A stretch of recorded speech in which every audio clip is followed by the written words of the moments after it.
आज बात करते हैं एक बहुत ही पुरानी लेकिन उतनी ही गहरी कहानी की। एक ऐसी कहानी जो हमें ये सोचने पे मजबूर कर देती है कि धन, दौलत, दान और एक अच्छी जिंदगी का असली मतलब आखिर है क्या। इस पूरी कहानी का जो दिल है वो इस एक लाइन में छिपा है। ये एक पुराना सिद्धांत है, एक जीने का तरीका। चलिए चार भाइयों की कहानी से समझते हैं कि इन शब्दों के असल मायने क्या हैं। तो कहानी में है चार भाई, अक्का, बक्का, टका और चक्का। इनकी आम सी जिंदगी में एक बड़ा मोड़ तब आता है जब इनकी मुलाकात एक रहस्यमय योगी से होती है और वो योगी उन्हें एक मौका देते हैं, कोई भी, बस एक इच्छा मांगने का। तो सबसे पहले पहले भाई अक्का की बारी आती है।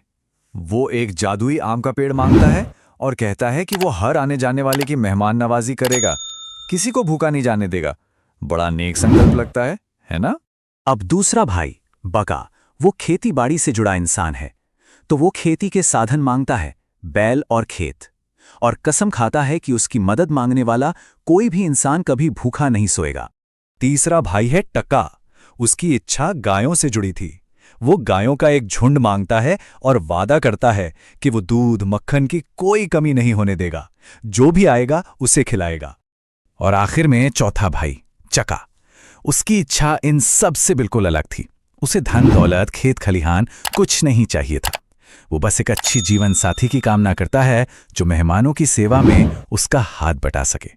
योगी ने भाइयों से कहा, अगर विश्वास हो तो सब कुछ मुमकिन है। और बस जैसे ही भाई अपनी यात्रा पर आगे बढ़े, उनकी कही हर बात एक एक करके चमत्कार की तरह सच होने लगी। और ये चमत्कार हुए कैसे? देखिए, अक्का के लिए एक कांटेदार झाड़ी देखते ही देखते एक शानदार आम के पेड़ में बदल गई। बका के लिए पत्थर और धूल बन गए ताकतवर बैल और अनाज के ढेर। और टका, तीतरों का एक झुंड उसकी बेहतरीन गायें बन गया। सबसे अनोखा तो चका के साथ हुआ। एक लकड़ी की गुड़िया एक असली राजकुमारी बन गई और उसने चका से शादी कर ली। अब कई साल बीत गए, वो योगी वापस लौटे, लेकिन इस बार एक भूखे भिखारी का भेष बदलकर। वो ये देखना चाहते थे कि क्या भाइयों को अपना वादा अब भी याद है। और वो सबसे पहले पहुंचे अक्का के पास, जो अब बहुत अमीर हो चुका था। लेकिन हुआ क्या? जो वादा था कि दरवाजे पर आए हर किसी को खिलाऊंगा, वो कहां गया? अक्का ने भिखारी को देखते ही दुत्कार दिया और कहा, निकल जाओ यहां से। ये आम तुम्हारे जैसे भिखारियों के लिए नहीं, राजाओं के लिए हैं। दान का वादा दौलत के अहंकार में पूरी तरह डूब चुका था। बस परीक्षा में वो फेल हो गया और इसका नतीजा बहुत ही भयानक और तुरंत मिला। जो वरदान उन्हें मिले थे वो उतनी ही तेजी से वापस भी ले लिए गए। पलक झपकते ही अक्का का वो शानदार आम का पेड़ वापस वही कांटेदार झाड़ी बन गया। महल, दौलत, सब कुछ गायब। वो ठीक वहीं पहुंच गया जहां से उसने शुरुआत की थी। फिर योगी पहुंचे बका के पास। उसने भी भिखारी का अपमान किया और नतीजा, उसके अनाज के बड़े बड़े भंडार फिर से पत्थर और धूल का ढेर बन गए।